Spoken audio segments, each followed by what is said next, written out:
15% शिक्षक, इतने तरह के शिक्षक हैं। मैं किसी शिक्षक का डिमार्केशन नहीं करना चाहता हूं। मैं सिर्फ शिक्षक की लड़ाई लड़ना चाहता हूं और सभी शिक्षक एक ही शिक्षक है। सबको सरकारी कर्मचारी का घोषित किया जाए और सबको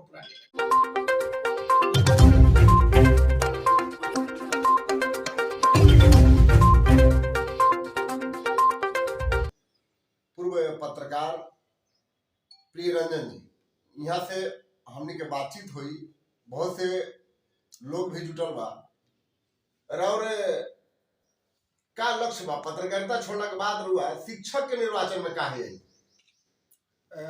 देखिए, आपको मैं साफ बता दूं कि शिक्षक के निर्वाचन क्षेत्र का चयन करने के पीछे मेरा कोई राजनीतिक उद्देश्य नहीं है। अगर मेरा राजनीतिक उद्देश्य होता तो मैं 2 साल और नौकरी कर सकता था। नौकरी करने के बाद 225 का एक छोटा सा विधानसभा क्षेत्र का चयन करके उससे लड़ लेता और राजनीतिक विधायक बनता या हारना जीतना तो वो बात की बात है। लेकिन ये 42 विधानसभा क्षेत्र, 7 पार्लियामेंट्री कॉन्स्टिट्यूंसी और 8 जिले में फैले इस विशाल क्षेत्र का अगर मैंने चयन किया है तो इसके पीछे एक संकल्प है, जो संकल्प मैंने अपने पिता के सामने लिया था। उस संकल्प को पूरा करने के लिए मुझे लगा कि अब शिक्षकों की ताकत जरूरी है। उस ताकत के बिना मैं उस संकल्प को पूरा नहीं कर पाऊंगा। तब मैं अपनी नौकरी से वीआरएस लेकर मैं शिक्षकों के बीच सेवक बनने के लिए आवेदन लेकर आया। संकल्प बताइए, का संकल्प रहे? बता मेरा संकल्प था, जब 2005 में एक दिन की बात है, एक छोटी सी कहानी मैं आपको इसके साथ बता दूं थोड़ी।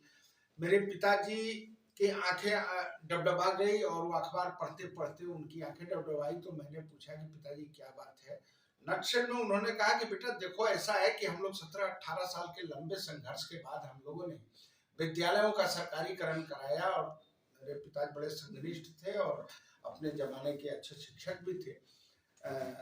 उन्होंने कहा कि हमारी पीढ़ी के शिक्षकों ने लंबे संघर्ष के बाद इन विद्यालयों का ये कराया और उस समय जो दानदाताओं ने जमीन, भवन और उपस्कर दिए थे वो सारी संपत्ति सरकार ने ली, इंक्लूडिंग आवर सेल्फ। हम लोगों को भी सरकार ने अपना बना लिया और हम लोग सरकारी कर्मचारी घोषित हो गए। लेकिन अब जो है 2005 के बाद जो बहाली होगी वो बहाली होगी, उसमें संपत्ति तो सारी सरकार की हो गई लेकिन शिक्षक गैर सरकारी हो गए। अब वही कारण है कि अभी आपको शिक्षक समान काम और समान वेतनमान की लड़ाई इसी चलते हार भी गए कि जो नियोजित शिक्षक हैं वो गैर सरकारी हैं। गैर सरकारी व्यक्ति को समान काम और समान वेतनमान का फॉर्मूला। तो मैंने उस दिन संकल्प लिया था, पिताजी को ये वादा किया था, पिताजी आपने स्कूलों का सरकारीकरण कराया था, मैं शिक्षकों का सरकारीकरण कराऊंगा। इस संकल्प के साथ मैं चुनाव मैदान में आया हूं। और इसी बीच में आपको एक बात, जब मैं इसका अध्ययन करने लगा तो मुझे पता चला कि देश के 1 लाख की आबादी पर देश में 30 कॉलेज है। बिहार में 1 लाख की आबादी पर मात्र 7 कॉलेज है। माध्यमिक शिक्षा से अलग अगर उच्च शिक्षा की हम बात करें तो ये 7 कॉलेज जो 1 लाख की आबादी पर है उसमें भी 40% कॉलेज जो है निजी हाथों द्वारा संचालित है। अब आप ये बताइए कि इसका मतलब है कि राज्य की उच्च शिक्षा की आधी हिस्सेदारी निजी हाथों में, आधी जिम्मेदारी निजी हाथों में है। और वो निजी हाथ के जो कॉलेज हैं वो आज अनुदान के झुनझुना जो सरकार ने दिया है उसमें फंसे हुए हैं। हमारे एफिलिएटेड कॉलेज के लोग, हमारे एफिलिएटेड कॉलेज के शिक्षक इस बात को भूल गए हैं कि कॉलेज कंस्टिट्यूएंट भी होता है, कॉलेजों का अंगीभूतीकरण भी होता है। मैं इस वादे के साथ आया हूं कि 1986 के बाद 36 कॉलेज 1986 में जब हुआ था उसके बाद एक भी कॉलेज अधिग्रहण नहीं हुआ, एक भी कॉलेज का अंगीभूतीकरण नहीं हुआ। लिहाजा और आबादी बहुत बढ़ती चली गई है। सरकार पर यह दबाव बनाना होगा कि हमारे जो पात्रता रखने वाले जो कॉलेज हैं, जो एफिलिएटेड कॉलेज है और जो मानदंड पर खरा उतरते हैं उनका निश्चित रूप से अंगीभूतीकरण होना चाहिए। एक व्यक्ति अंगीभूत कॉलेज का शिक्षक 2 लाख रुपया वेतन पा रहा है और हमारे एफिलिएटेड कॉलेज के शिक्षक साल में 1 लाख रुपया का अनुदान पर पाने के लिए मारामारी कर रहे हैं। ये और हमारे एफिलिएट ऐसा नहीं है कि एफिलिएटेड कॉलेजों में पढ़ाई नहीं हो रही है, एफिलिएटेड कॉलेजों में पढ़ाई व्यवस्था नहीं है। अगर ऐसी बात रहती है तो एफिलिएटेड कॉलेज के लड़के आज टॉप नहीं करते। एफिलिएटेड कॉलेज अब सरकार अनुदान देने में भी जांच करते रहती है बार बार। मैं सरकार पर ये सारी चीजें देखिए, ये सारी व्यवस्था जो है सिर्फ इसलिए हो रही है, ये सारी गलतियां सिर्फ इसलिए हो रही है कि हमारे जो शिक्षक वर्ग के जो प्रतिनिधि होते हैं वो शिक्षकों का हित साधने के बजाय वह स्वहित, अपना हित साधने में लग जाते हैं और शिक्षकों की ताकत लेकर वह वकालत करने के लिए जब विधान परिषद में जाते हैं तो वहां शिक्षकों की वकालत करने के बजाय वो सरकार की वकालत करते हैं। इस व्यवस्था को बदलना होगा। एक बात और मैं बता दूं, राज्य में 715 अनुदानित विद्यालय, एफिलिएटेड कॉलेज के अलावा विद्यालय भी अनुदानित थे। 1980 में जब विद्यालयों का सरकार लगभग 3200 विद्यालयों का सरकारीकरण हुआ, उसके विद्यालय जो प्रस्वीकृत विद्यालय और मान्यता प्राप्त विद्यालय जो खुले प्रस्वीकृति का आदेश लेकर, वो विद्यालय जो खुले, वैसे विद्यालयों की संख्या राज्य में 715 है। ये 715 विद्यालय के शिक्षक ये भी 1000-2000 रुपये, 5000 रुपए के अनुदान के लिए परेशान।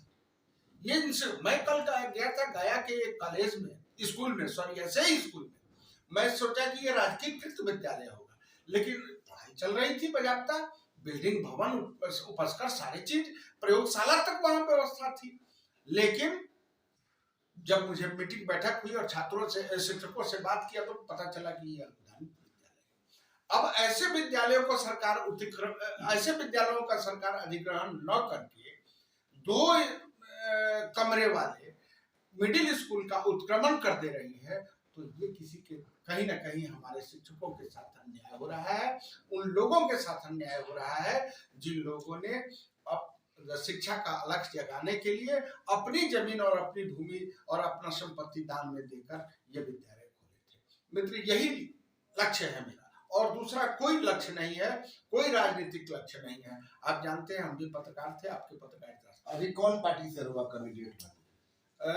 देखिए, राष्ट्रीय जनता दल का मुझे समर्थन प्राप्त है। अब उसकी घोषणा होना अभी बाकी है। घोषणा होते ही ये कैंडिडेट का सारा चीज, कैंडिडेट सभी दलों का जब चुनाव की घोषणा के बाद सभी दलों का स्पष्ट होगा, लेकिन मैं अभी राष्ट्रीय जनता दल से माना जाओ कि सरकार भी रउरे बा, रउआ अगर जीत जाए तो शिक्षक के बहुत भला हो। देखिए, रुआ के बता देनी, रुआ सवाल भोजपुरी में बा, हम जवाब चाहता नहीं कि भोजपुरी में दे दिए।